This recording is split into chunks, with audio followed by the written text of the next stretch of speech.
Cette vidéo risque d'être dingue. Cette vidéo va encore couler des larmes. Je sais que je serai encore détesté, mais c'est pour le bien de la communauté. Le président du Mali, Assimi Goïta, a fait des révélations que les médias n'osent pas parler, ou en tout cas que les médias occidentaux essayent d'étouffer, essayent carrément de filtrer justement son discours. Un discours très palpitant, un discours qui risque de faire tomber carrément le régime Macron face à la perfidie, face au double jeu, face justement à la politique justement désastreuse, face à la politique sinistre de Macron en Afrique, la politique étrangère de la France en Afrique. Beaucoup ne l'ont pas vu, c'est normal. Beaucoup ne l'ont pas entendu, c'est normal aussi, c'est normal, parce que c'est passé sous radar. Et ils ne veulent pas justement que... J'ai publié une vidéo qui va apparaître peut-être ici, va le voir, où le président du Mali, le président, le colonel Assimi Goïta, un homme très réservé, en tout cas un homme qui fait rarement des sorties publiques, a pris la parole à l'occasion des cérémonies de vœux de la nouvelle année 2024 pour s'adresser justement le cœur à la mer à son peuple et par la même occasion monde entier. Donc, quand je parle de monde entier, je parle des francophones. Et sur le site maliweb.net, bah, tu tapes un vœu du président Assimi Goïta et tu auras toute la traduction en français. Ça parle justement des révélations qu'Assimi Goïta a fait par rapport à l'entretien qu'il a eu avec le président Macron. Et crois-moi, ça va pas du tout plaire. Ça va pas du tout plaire. Je commence. J'ai lu le titre Ingérence de la France dans les affaires intérieures du Mali. Le président Assimi Goïta fait des révélations. Je cite le président de la transition, le colonel Assimi Goïta, a reçu à Koulouba le lundi 15 janvier 2024 le vœu de plusieurs couches sociales de la nation. Il s'agit des familles fondatrices de Bamako, des autorités religieuses et des forces vives de la nation. Lors de la rencontre, le président de la transition a fait des révélations sur les relations tumultueuses entre la France et le Mali. Extrait. En 2020, lorsque la chute de l'ancien régime est intervenue, un chef d'État d'un pays étranger, entre parenthèses, Afrique de l'Ouest, je ferme la parenthèse, a demandé à me parler à travers mon directeur de cabinet. Je stoppe ici. Ici, maintenant, c'est le président Assimi Goïta qui parle. Je continue la lecture. Ce chef d'État m'a transmis la sollicitation du président actuel de la France, entre parenthèses, Emmanuel Macron, et s'entretenir avec moi. J'ai donné mon accord et j'ai eu le président français au téléphone. Lors de cet entretien, après les salutations d'usage, le président français m'a demandé où nous en étions avec avec la situation politique au Mali. Je lui ai confié que les Maliens étaient alors en concertation et qu'à l'issue des dites concertations, nous aviserons de la suite à donner aux événements.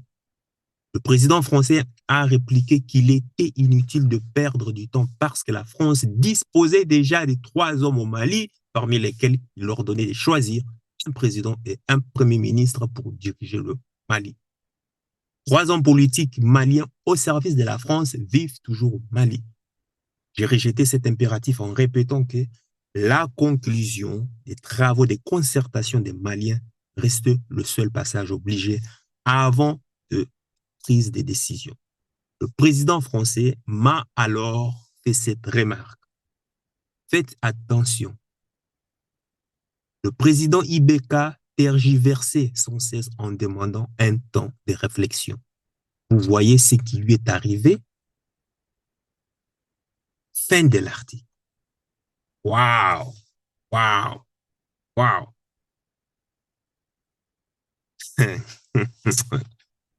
Euh, mais bon, on va essayer, on va essayer de comprendre. On va essayer vraiment de comprendre. En fait, quand le président Assimi Goïta donne une date précise, hein, je vais d'abord te lire encore un deuxième article aussi, parce que là, on va voir, c'est vraiment, c'est incroyable. Et là, on rentre ici dans l'article, c'est l'article Nouvelle d'Afrique.tg. Qu'est-ce que l'article dit? Bien, Assimi Goïta, président de la transition au Mali, révèle avoir refusé des propositions de la France, de la CEDEAO, d'une puissance étrangère pour diriger la transition. Dans un discours prononcé en langue locale cette semaine aux Maliens dans le cadre des messages de vœux de la nation, le président de la transition au Mali, Assimi Goïta, a fait des révélations accablantes sur Emmanuel Macron, la CEDEAO et l'OTAN. Selon lui, Macron, le président de la France, lui a proposé 3 noms pour diriger la transition et il a refusé. Emmanuel Macron m'a appelé pour me demander 3 noms, éléments clés de la France qui allaient diriger la transition malienne. J'ai dit non. Une autre puissance étrangère m'a proposé 2 noms pour diriger la transition. J'ai encore dit non. La CEDEAO est venue me dire et tout est OK. Eux ont déjà quelqu'un pour diriger la transition, a-t-il ajouté. J'ai dit non. C'est moi, Assimi Goïta, qui va diriger cette transition. L'actuel homme fort du Mali, Assimi Goïta, a indiqué aussi qu'il a rejeté la proposition de déploiement de l'OTAN au Mali pour combattre les terroristes au nord du pays. Le 9 juin 2021, l'ambassade de France au Mali a amené un document dans lequel il était dit que l'OTAN devait déployer des troupes au Mali pour s'ajouter à la mission de Takuba, Barkhane, la MINUSMA et le G5 Sahel. J'ai dit non. J'ai compris qu'il voulait faire de notre pays soit un point d'entrée de toutes les dérives, soit il voulait emprunter le chemin de la balkanisation. Entre parenthèses, division de notre pays. C'est marrant, n'est-ce pas? Ça, cette révélation est une catapulte infernale.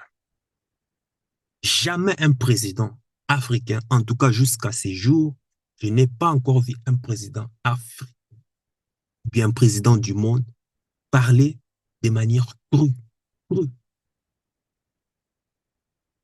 de ce qui se passe dans le backstage de la politique. Et il a fait, je crois pour la première fois, un homme très réservé. Donc, on a ici un président, Assimi Goïta, qui donne une date précise. Ça veut dire qu'il a des preuves. Il a peut-être des audios, des audios d'enregistrement. Oui, donc parce que euh, euh, faut pas que les gens viennent dire que en lui accusant ou bien en le calomniant, il dit ceci ou cela. Non, il a des preuves. Parce que sinon, il n'allait pas sortir comme ça et divulguer ces genres d'informations sensibles. Il dit en 2020, lorsque la chute de l'ancien régime est intervenue, un chef d'État d'Afrique de l'Ouest a demandé à lui parler. Mais qui est ce chef d'État d'un pays étranger d'Afrique de l'Ouest qui a demandé à lui parler? Au nom du président de la France, Emmanuel Macron. Moi, enfin, moi, je ne fais que mettre des hypothèses. Hein. Moi, en tout cas, je ne connais pas tout, mais je pense que il s'agit peut-être, d'après mon hypothèse, il s'agirait peut-être de l'homme fort du pays où s'organise la CAN, la Coupe d'Afrique des Nations. Soit c'est lui, ou bien soit ça doit être en tout cas un président là d'un pays d'Afrique de l'Ouest. Hein? Le président là qui a succédé à son père au pouvoir avec la bénédiction de la France. Un petit pays là, où c'est pratique le vaudou, ces genres de trucs et autres. Voilà. Moi, je pense que ce soit les deux. Donc, les deux présidents, soit c'est l'un ou l'autre, en tout cas, qui a appelé le président Assimi Goïta, donc, qui, pour rendre compte à leur patron, la France. Encore une fois, ce n'est qu'une hypothèse. Hein, je ne prétends pas connaître tout, car je ne suis pas là pour te montrer que je sais de qui il s'agit ou quoi que ce soit.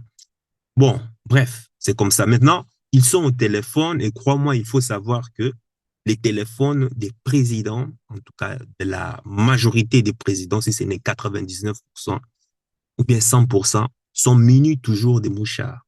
C'est-à-dire, chacun espionne, enregistre son homologue. C'est le monde des affaires. Donc, tu m'enregistres, j'ai ton registre, on s'enregistre. C'est comme ça. C'est la géopolitique.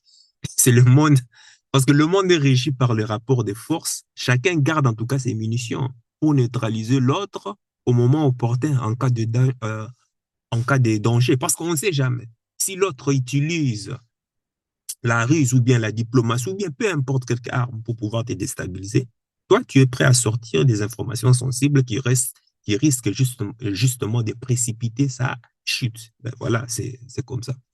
Donc voilà. Et on s'en souvient récemment, on s'est même rendu compte, non, que les États-Unis, par exemple, enregistrent tous les présidents d'Europe, hein, même dans les WC, même dans les chambres.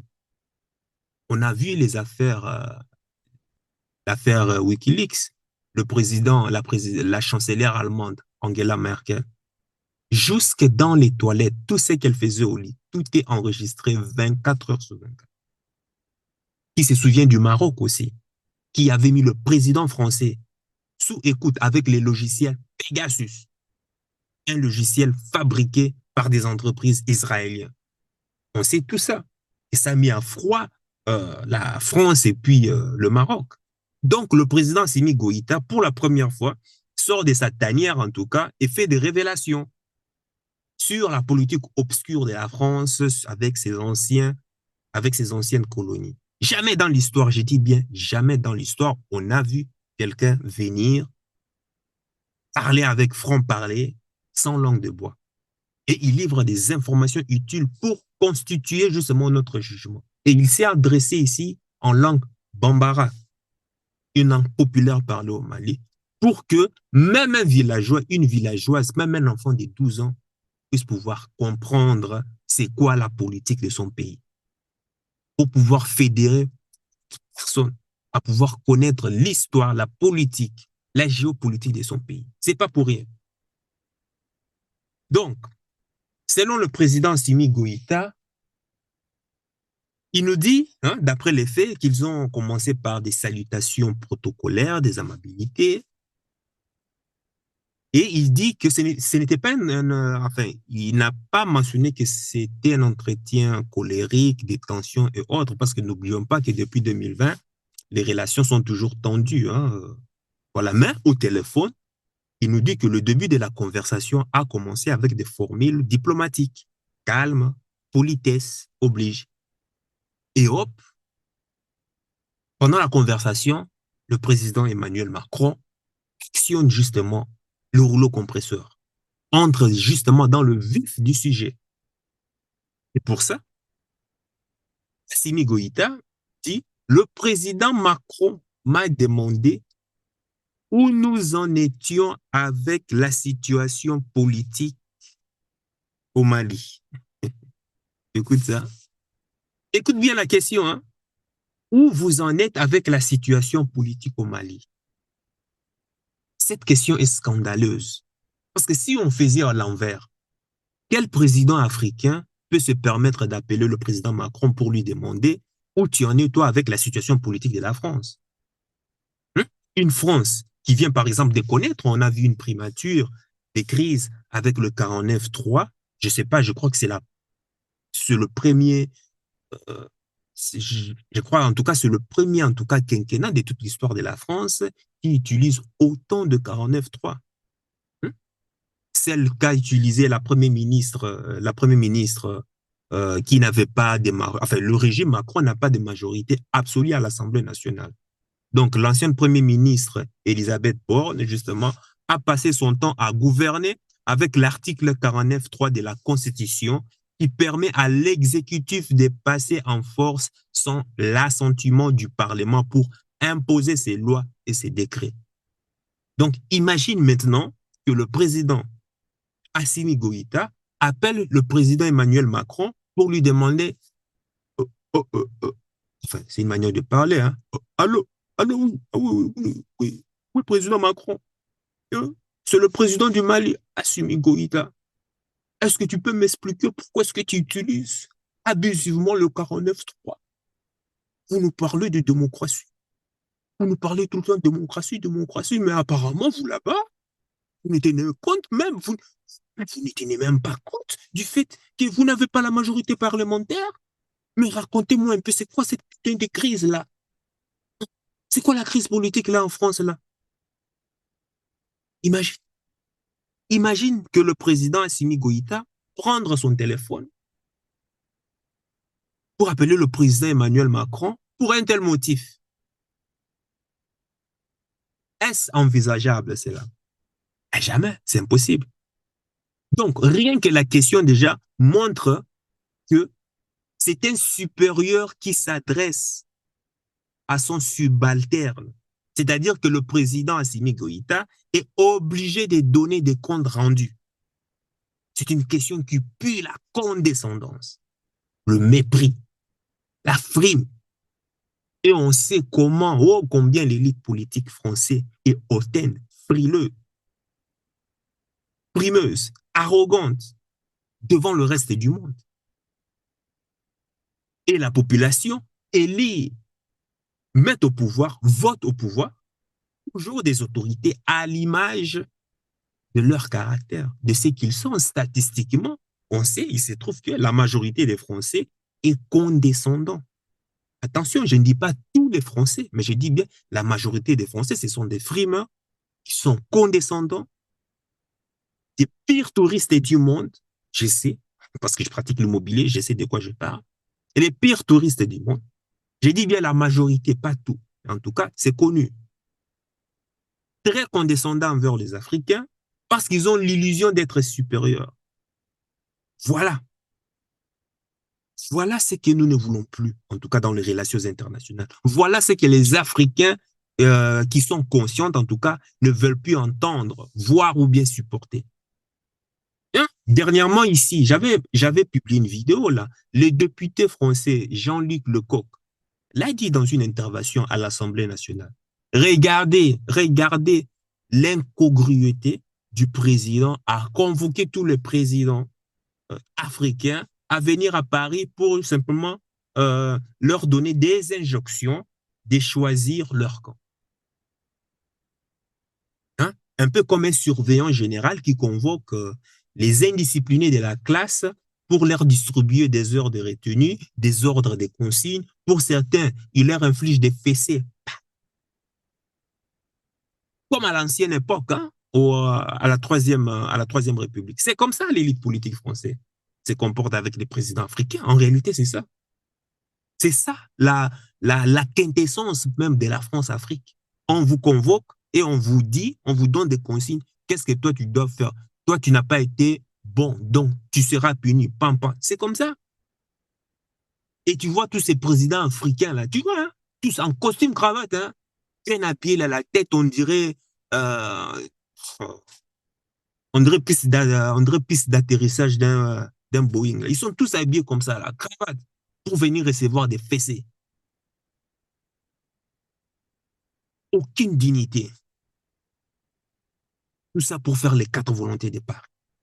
Et tu verras rentrer là-bas avec de l'argent, enfin de l'argent même qui ne leur appartient pas, s'acheter des voitures de luxe et tout et consorts. Mais quand ils viennent à Paris, on leur frappe, on leur donne des gifles.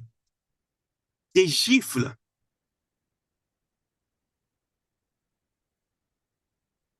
Et ceux qui font bien leur devoir, justement, veulent que les médias, justement, leur affichent.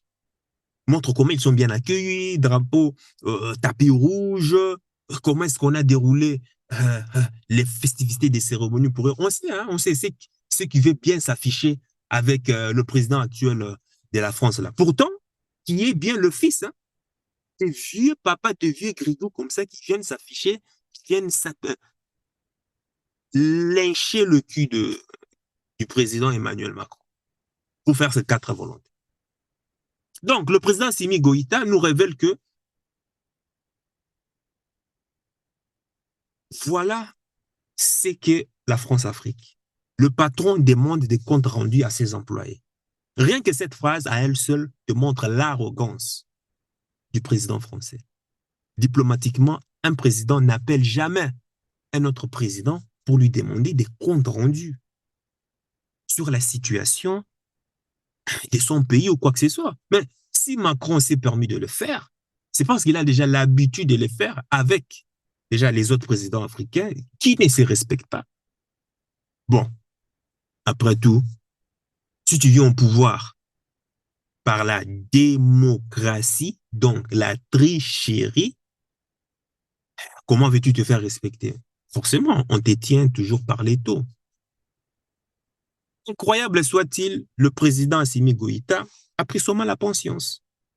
De manière posée, a répondu que les Maliens étaient en concertation et qu'à l'issue des concertations, nous aviserons la suite à donner aux événements. Le président Assimi Goïta a fait preuve de politesse, lui rappelant que les nouvelles élections ne sont pas à l'ordre du jour parce que les Maliens sont occupés à se concerter. Voilà. C'est-à-dire, au Mali, ce n'est pas le président Assimi Goïta qui décide de tout. Il commence d'abord par consulter le peuple malien. Puis,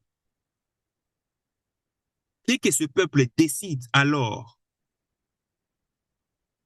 la ligne à suivre, c'est alors maintenant que le président Assimi Goïta exécute la volonté du peuple souveraine. Je te montre par là l'erreur que le président français, l'erreur commise par le président français, c'est d'oublier que le président Assimi Goïta n'est pas un putschiste réactionnaire ou un larbin néo-colonisé. Le président Assimi Goïta a fait un coup d'État révolutionnaire et populaire, c'est-à-dire un coup d'État qui a épousé les aspirations les plus larges et les plus majoritaires du peuple malien. Voilà pourquoi toute décision que prend au final le président Assimi Goïta n'est que la caisse de résonance de ce que le peuple malien veut d'abord, de ce que le peuple malien a besoin. Donc, il y a un qui pense que le Mali doit se diriger à l'Élysée, comme cela a été depuis la colonisation, et comme Macron a l'habitude de le faire avec le 49-3, c'est son habitude à faire le 49-3 en France, il a l'habitude de bâillonner, il a l'habitude de faire taire des forces des Français contre justement au mépris du Parlement. C'est pour cela qu'il utilise justement cette habitude à pouvoir justement donner des injonctions au, au président malien, pensant qu'il était comme tous ses prédécesseurs. Et puis tu as un autre, justement le président malien Assimi Goïta, un militaire révolutionnaire, amoureux de son peuple, qui lui explique que non, contrairement justement aux apparences, ici au Mali, on commence d'abord par consulter justement les Maliens avant d'exécuter quoi que ce soit. C'est le peuple qui donne l'orientation. Et nous, on met en place un projet de gouvernement, on met en place un programme. Et nous l'évaluons. Une fois évalué, étape par étape, qu'est-ce qu'on fait? Maintenant, désormais, on se met maintenant à l'exécution. Donc, le président Assimi Goïta lui fait comprendre que c'est comme ça ici au Mali. Le peuple d'abord et l'exécution ensuite. Le président dirige le pays dans la direction que le peuple a choisie. Il ne dirige pas le pays seul. Il ne dirige pas le pays en solitaire, mais toujours à partir d'un consensus préalable avec son peuple. C'est la plus grande leçon de vie qu'a reçue le président Emmanuel Macron de la part des militaires. Le président Emmanuel Macron n'oubliera jamais ça de sa vie. Si tu n'imagines même pas la gravité que c'est. La suite. L'entretien aurait pu s'arrêter là, mais le président Emmanuel Macron réplique. Il veut néanmoins imposer son point de vue. Et qu'est-ce qu'il nous fait?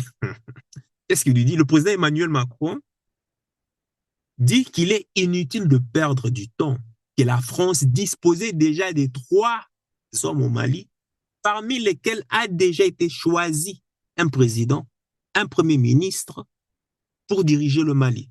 Donc, le président Assimi Goïta nous dit que les consultations populaires que la transition malienne est en train justement de faire ont été considérées comme une perte de temps par le président français. C'est-à-dire que c'est lui-ci considère que le point de vue du peuple malien, c'est de la poubelle, en fait. Inutile de perdre du temps.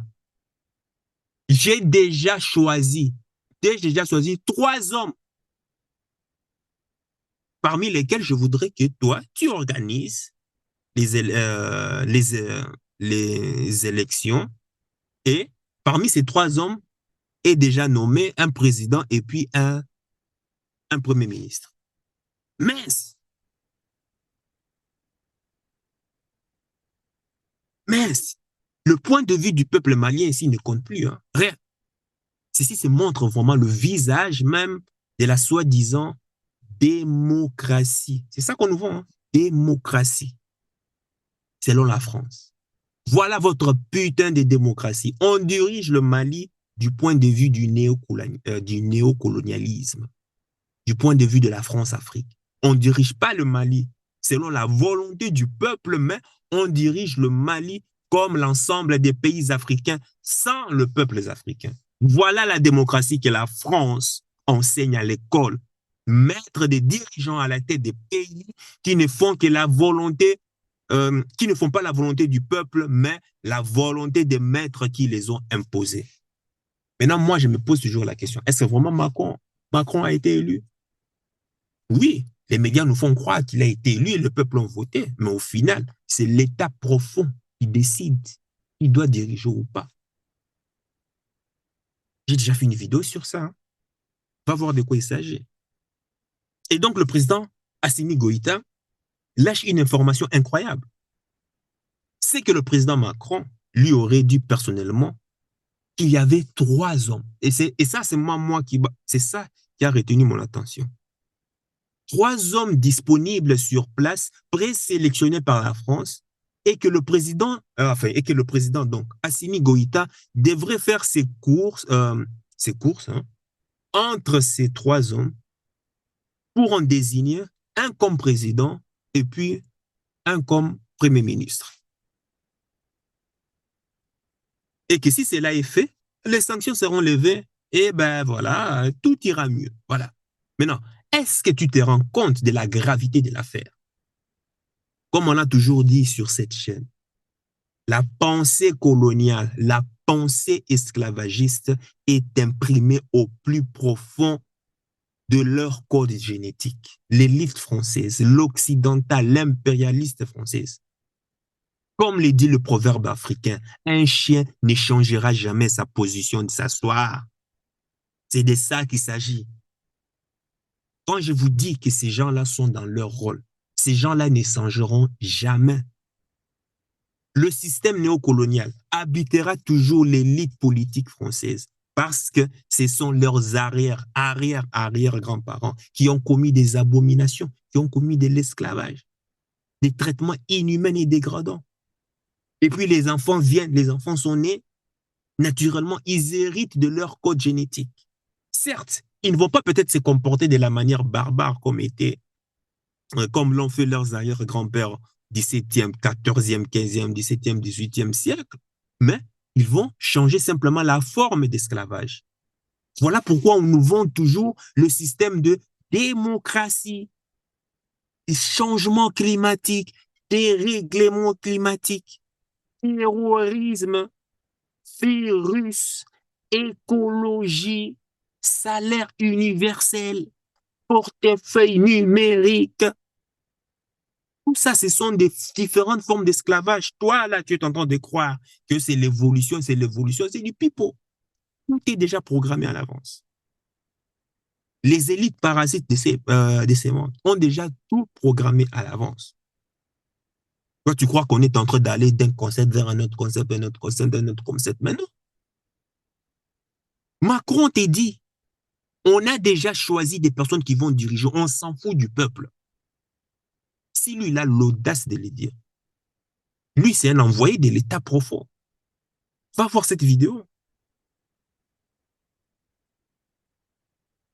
On organise des élections juste pour la forme, pour appâter, pour montrer que oui, oui, oui, c'est l'exemple de la démocratie. Mais en réalité, ce n'est pas ça.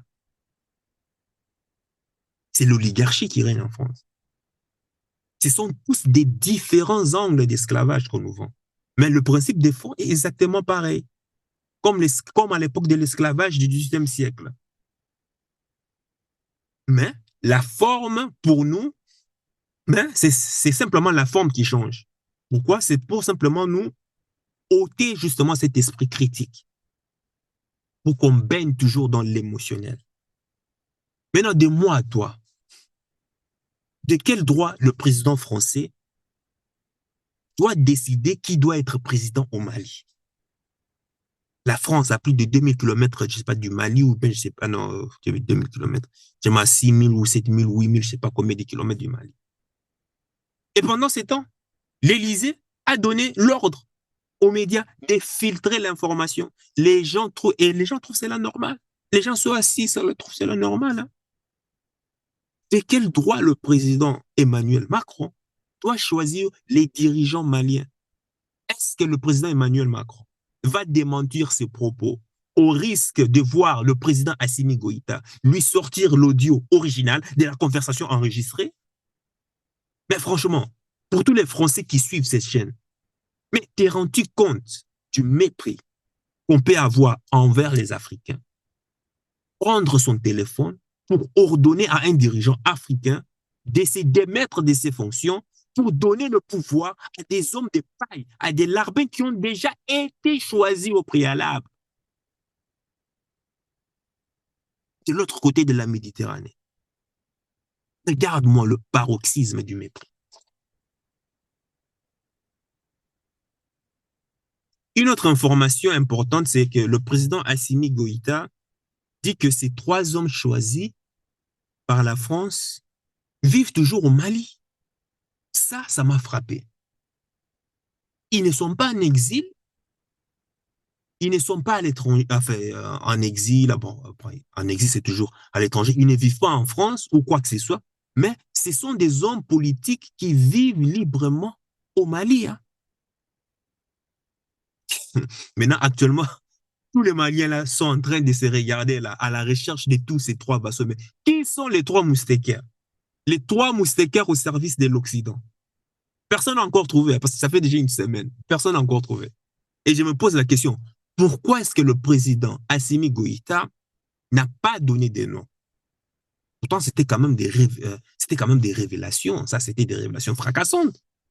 Crois-moi, si ça passe sur 3 chaînes des médias en France, je t'assure, le président Emmanuel Macron, enfin, le régime en tout cas Emmanuel Macron, tombe. Il aura des sérieux problèmes. Mais non, comme la France est fort, comme la France a des relations, crois-moi, cela n'arrivera jamais. Mais bon, bref. Mais non, contrairement à ce qu'on peut penser, il s'agirait de personnes qui travaillent peut-être dans les gouvernements. C'est une hypothèse. Hein. Qui sait? Si c'est le cas, ben, tu sais que si le président Simi Goïta a révélé ce genre de noms, ben, ça ferait une bombe qui risque de donner une crise cardiaque dans tout le pays. Moi, je pense que ce sont des... Qui se pourrait que ce soit des personnes qui travaillent même au sein du gouvernement. L'autre hypothèse, en tout cas, est que le président n'a pas donné de nom parce qu'il est en train justement de donner un espèce de message d'avertissement à ces gens-là. Et je te connais déjà, faites attention. Genre, écoute, fais attention. Je connais ce que tu es en train de planifier. Je connais toutes tes conversations que tu as tenues avec l'ennemi. Je te laisse le temps. Ce sont les personnes-là. Et en général, tu verras ces gens des personnes-là, ce sont eux toujours qui sollicitent, qui vont sur les médias en train de revendiquer élection, élection, élection, élection.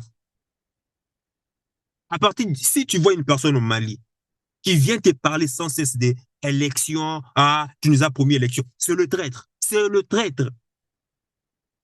On saura que ce sont ceux-là qui ont été désignés, ce sont ceux-là, les traîtres. On saura que ce sont ceux-là que le président Assimi Goïta est en train de nous a signalé déjà des mois à l'avance. Observe bien au Mali, toutes les personnes qui ne font que citer, ah oui, il nous a promis élection depuis longtemps, depuis longtemps. Toi, tu mets élection depuis longtemps. Va prendre tes armes, va d'abord aller combattre les terroristes. Tu es là couché sur toi, là, sous les toits, tu es consort. Tu n'as même pas pris des armes pour aller combattre les terroristes. Tu viens simplement crier aux élections. Pourquoi? Pour profiter encore de la jouissance, pour profiter de la faveur des instances gouvernementales. C'est tout. Jure du pouvoir. C'est tout tout ce qui intéresse les personnes.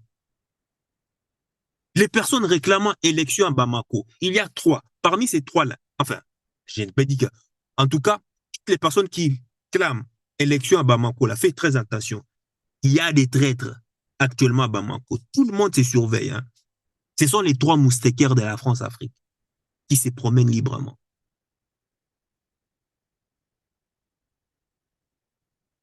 Fais très attention. Quand tu entends quelqu'un tout le temps protester, oui, mais depuis longtemps là, il n'y a pas élection. Attention, traître. Traître. L'autre hypothèse est que le président Simi Goïta leur donne peut-être du temps pour changer justement de camp. Parce que le fait de sortir cette carte joker, le président Simi Goïta est en train justement de calmer l'ardeur de ces trois mousquetaires pour changer de direction afin de se rallier justement à, aux intérêts d'abord de la nation, de la patrie, au lieu de servir d'abord l'intérêt impérialiste, les intérêts des Occidentaux parasites.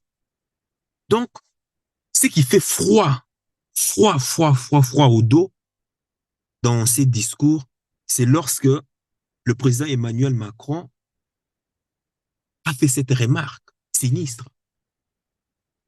Fais attention, faites attention. Le président Ibeka tergiversait sans cesse en demandant un temps de réflexion. Et vous voyez ce qui lui est arrivé. Et vous voyez ce qui lui est arrivé. De quoi est mort le président Ibeka?